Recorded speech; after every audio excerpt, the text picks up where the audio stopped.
Hello and welcome to this film, which is all about formal charge, and despite claims to the contrary in previous films, this is actually the last film in the higher level bonding topic, for now at least.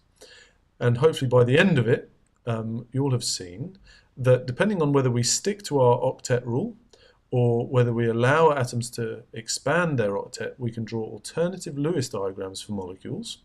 Okay, so we're either going to make sure that atoms have only 4 pairs, or that they can have more than 4 pairs, and see how that results in different Lewis diagrams. And we're going to use something called a formal charge calculation to see which of these Lewis diagrams is the one that we should use.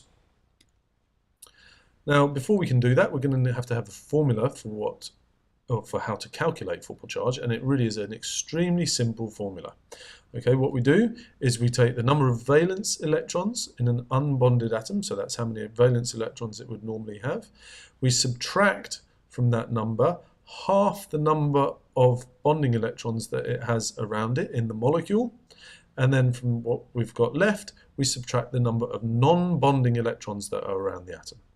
So in case that seems a little bit obscure, let's do that now, and we'll do it with sulfur trioxide as if we had stuck to the rules. So we've drawn a Lewis diagram in kind of the standard level way. That is to say, we've made sure we've obeyed the octet rule and given every atom 4 pairs of electrons. So it's got a nice stable full outer shell. And we can see we've ended up with this thing here where sulfur has bonded to 3 oxygens with 2 single bonds, a double bond, and we've left a bunch of lone pairs of the oxygens here. And you might also remember that we can put this double bond between different oxygens and end up with a bunch of resonance forms.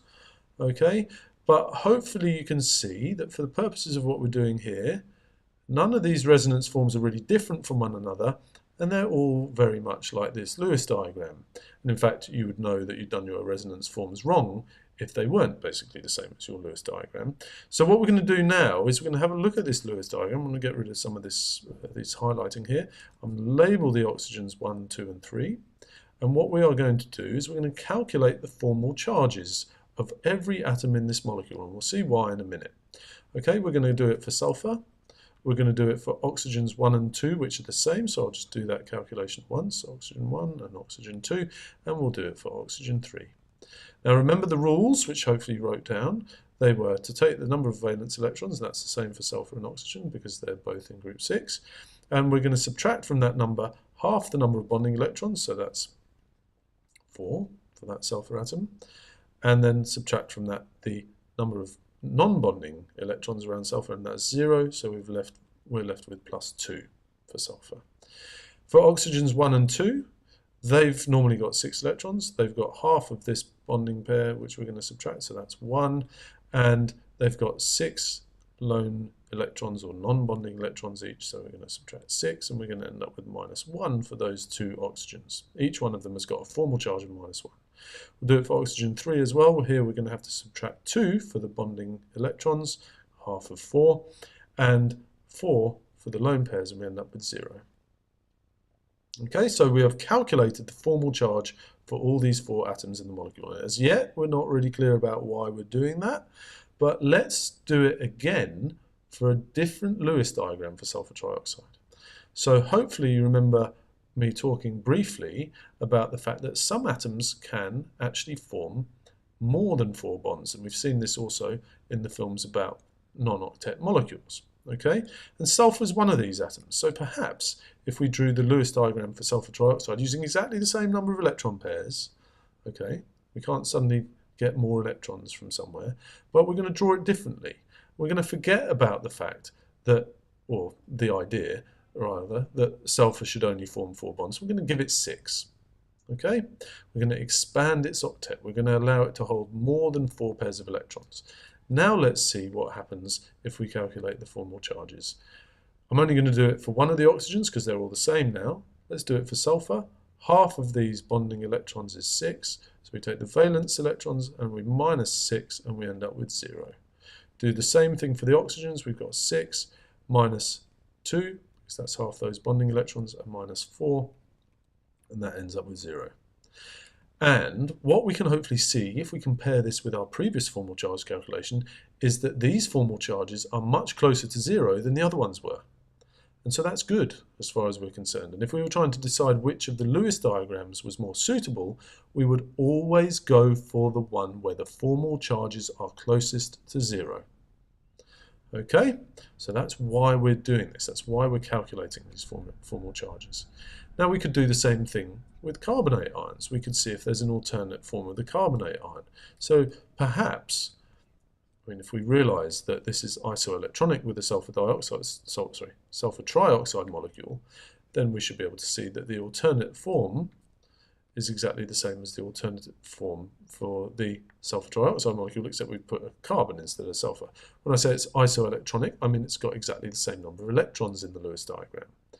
Now, in this case, we might then go ahead and go, right, well, what are the formal charges here and what are the formal charges here?